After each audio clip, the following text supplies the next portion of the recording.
Good afternoon. Today we're going to talk about a Mitel application entitled Audio and Web Conferencing. Today's video is going to be just a short little video on how to create or schedule a session. And please see other TransWest videos on how to host or manage a session once one has been created. So let's get started.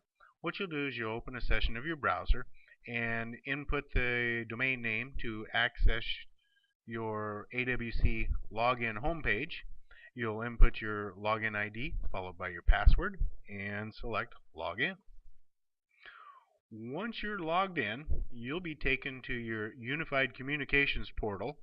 And since today's video is going to be strictly on how to set up an audio and web conferencing, we're going to come down to this tab here, which is going to take us to our home page of our AWC to schedule a conference. But before we schedule a conference here, what we'll do is we'll have a brief little conversation about these tabs at the top of our screen. Once we complete having a conversation about some of these tabs and settings, we're going to come down to here one-time conference, and we will go through the process to set up a conference. But since we are at our home page, we're going to come to set up a conference. And this will take us just to a quick little link to set up a one-time, a reoccurring, or a reservationless conference. You can come to My Conferences and view any that you currently have scheduled. And you can, of course, invite, change it, or delete it out of your schedule. Recordings. If you choose to save any of your audio recordings or any of your web sessions, this is where they will be saved to be found at a later date. When you come up underneath your Settings tab, let me move this up a little bit. Here you have 4 tabs. Of course, to change your password to log in, change the phone number where you will be notified at the scheduled phone at the scheduled time for the scheduled conference.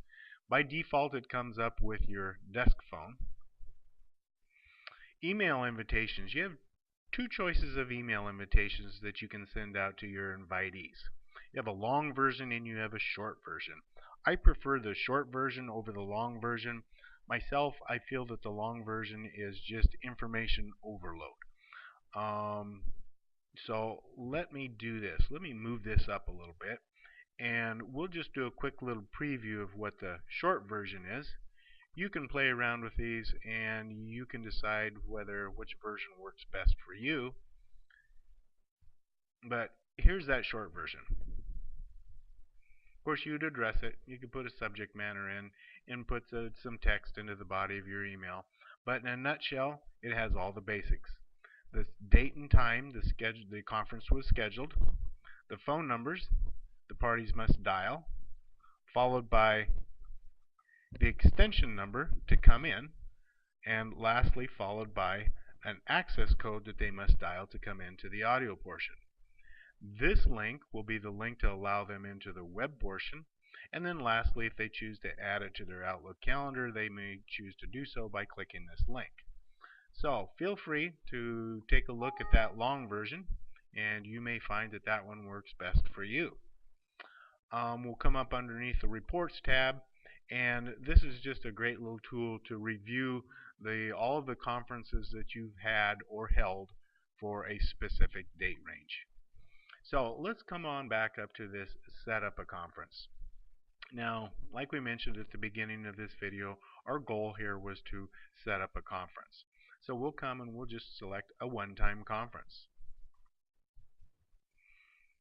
Let me move this up for you so we don't miss anything here. Our conference type, we wish to make this an audio and a web conference. The conference name, this is a required field. So we will just input a conference name and we'll give it a name of training. We'll pick a date.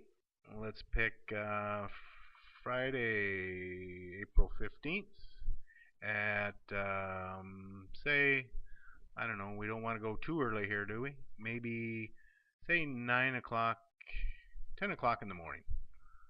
Nobody's such an early morning person around here that 10 o'clock will work.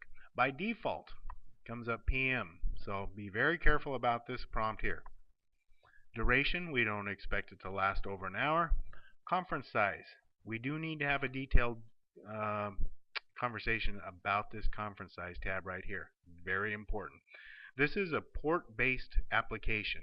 So if your company is licensed and have purchased licensing and there are 8 ports available to you, then that means you are limited to the number of people that you can bring in.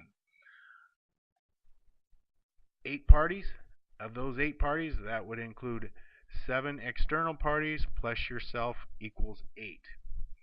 Let's talk about, say that maybe you are only going to use 4 of the available ports. This tab right here, Port Availability tab. As an example, if your company is licensed for 8 ports and you're only going to use 4 of those ports for an hour, you do need to come to this application, this tab, to make sure that one of your coworkers hasn't reserved any ports for the same date, the same time that you're just about getting ready to do for yourself. So let's check our port availability here. Looks like for the 15th at 10 o'clock, duration of 1 hour, we're going to request to use 4 ports, and there are enough ports available because we can see that currently during that time frame there is an availability of 15 ports available. So we're good there.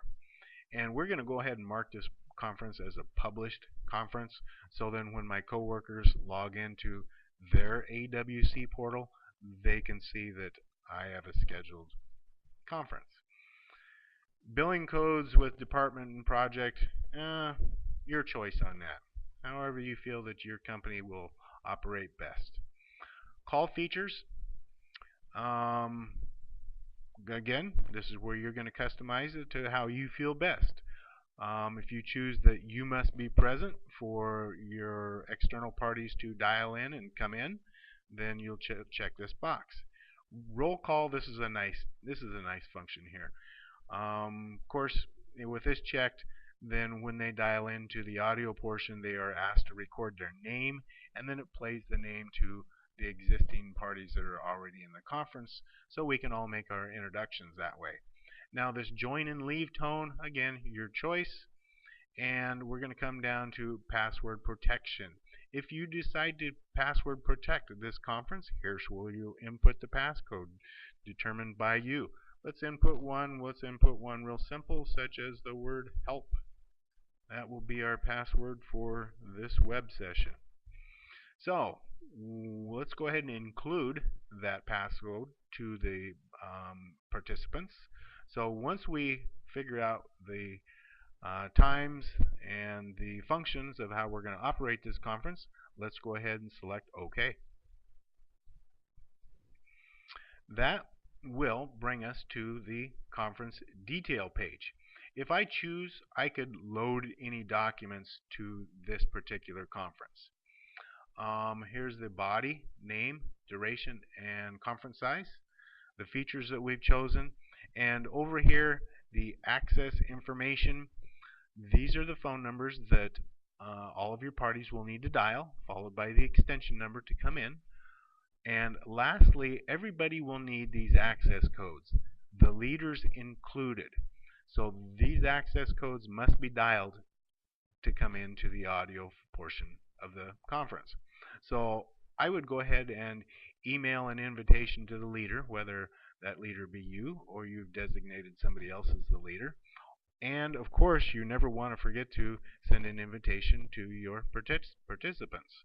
So once you do, you'll address it, any information that you may need to include, and again, here's the phone numbers they'll dial, followed by the extension number, followed by the audio access code, and here's that web link to come in, and here's that passcode. Looks like I must have had my cap locks on when I spelled that passcode, but it doesn't matter. And so that is how easily a Mitel audio web conference session can be created and placed upon a calendar.